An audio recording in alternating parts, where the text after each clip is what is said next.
Hello, good morning. Ayan, ito guys, nakikita nyo po. Gumagawa po ako ng string doormat. Ito po ngayon ang libangan ko. Nagtatry po akong matutong gumawa. Natuto naman. So, gumawa po ako ng string doormat. Baka sakaling pwedeng maibenta. Pwedeng baka may bumili. Ganyan. O, diba?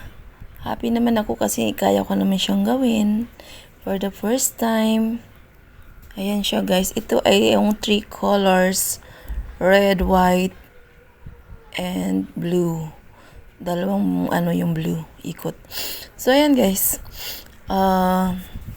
Madali lang po gumawa ng string doormat. Ayan, tiyaga-tiyagaan lang. So, kahit ito na stock, hindi naman ito masisira. Ngayon, pag may bumili, halimbawa dito sa mga kapitbahay, ayan, post lang natin to sa Facebook.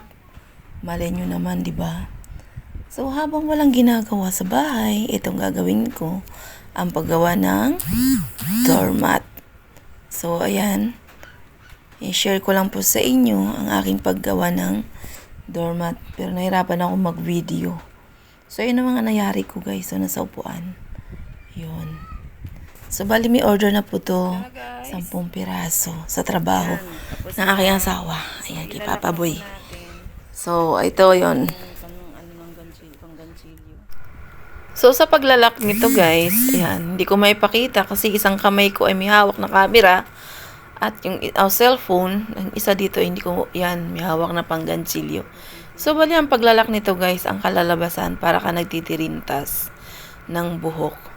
Yan, yung kabilang, ayan, lusot-lusutan lang sila. So, ganun lang. Pero, dapat hindi siya maluwag.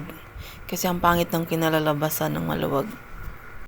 So, dito, nagsasalita sana ako dito. Kaso lang, napakaingay ng mga bata sa labas. Ayan, so, voice over lang muna tayo.